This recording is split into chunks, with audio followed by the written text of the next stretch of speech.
femme aperçoit accidentellement le corps de son fils, mais elle découvre un secret absolument incroyable. Par réflexe, elle se détourne aussitôt. Puis elle se rend chez sa meilleure amie. Son amie remarque tout de suite que quelque chose ne va pas. Elle lui demande rapidement ce qui s'est passé. Après avoir entendu son récit, son amie reste figée. Puis elle éclate de rire en disant que c'est tout à fait normal, parce que je suis en train de grandir. Mais ma mère trouve que c'est beaucoup trop grand. Ça ne ressemble pas du tout à quelque chose de normal chez un être humain. Elle craint que cela ne me coûte la vie. En entendant cela, son amie est envahie par une immense curiosité. Elle décide alors de faire un tirage de tarot. Puis elle vient immédiatement me chercher et me demande de choisir 3 cartes au hasard. Mais à la seconde suivante, elle cache sa main sous la table. Je me sens soudainement vidé de toute énergie. Mon corps tout entier se fige sur place. Et pourtant, cette faiblesse me procure une étrange sensation de bien-être. C'est à ce moment-là qu'elle comprend que ma mère n'avait pas menti. C'est alors que ma mère entre dans la pièce. Mon amie retire aussitôt sa main. Ma mère demande quel est le résultat du tirage. Je réponds que j'aurai beaucoup d'enfants plus tard. Puis elle me lance un sourire mystérieux. Je lui rends immédiatement le même regard. Le soir venu, au moment d'aller me coucher, je sens mon corps brûler de chaleur, comme si des milliers de fourmis me mordaient de toutes parts. Une impulsion étrange s'empare de moi et me force à quitter la maison. Je me dirige tout droit vers la maison de mon amie. En réalité, elle m'attendait déjà. Cette nuit-là, je deviens véritablement un homme. Le lendemain, au marché, nous profitons de l'absence de ma mère pour nous tenir la main. Mais mon petit frère voit toute la scène.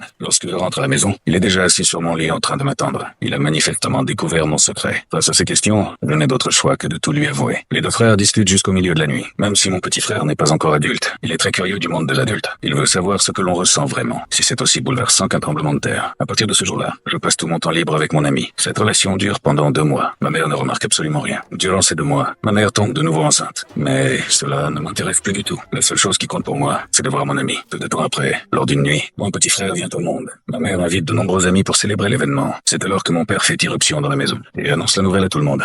Son alchimie a enfin réussi. Il saute un énorme morceau d'or pour le montrer à tous. Mais il ne prête aucune attention au nouveau-né. Ma mère est furieuse, mais ne montre rien, parce qu'il y a encore des invités. Elle emmène son fils aîné à l'écart pour lui parler.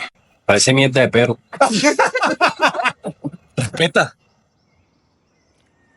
Puis je quitte les lieux, rempli de colère. Je vais chercher mon amie pour me confier à elle. J'ai l'impression que mon père m'a humilié aujourd'hui, parce qu'il y avait beaucoup de monde autour, et mon père m'a même donné une violente gifle. Mon amie me console avec beaucoup de douceur. Elle dit qu'elle ne m'a jamais considéré comme un enfant. Les sentiments entre nous deviennent de plus en plus forts. Même sans rien dire, nous nous comprenons parfaitement. Nous ne nous cachons plus. Quand nous marchons dans la rue, nous nous tenons la main devant tout le monde. Soudain, mon amie s'arrête de marcher. Elle prend ma main et la pose sur son ventre. Puis elle m'a dit que je vais devenir père. Quand j'apprends qu'elle est enceinte, je reste figé sur place. Je lâche immédiatement sa main et je m'en vais. Je n'ai que 10 à 8 ans, et je ne veux absolument pas devenir père. Peu de temps après, nous nous séparons définitivement. Un jour, lors d'un bal, je rencontre une jeune gitane, et je tombe amoureux de sa façon de danser. La jeune femme ne me repousse pas du tout. Elle me conduit directement dans sa chambre. Mais le plus étrange, c'est qu'après cette nuit-là, je disparais complètement. Mon père et les villageois me cherchent pendant 3 jours, mais ils ne me retrouvent jamais. Mon ami est alors contraint d'élever notre enfant seul. Il passe le reste de sa vie dans la solitude.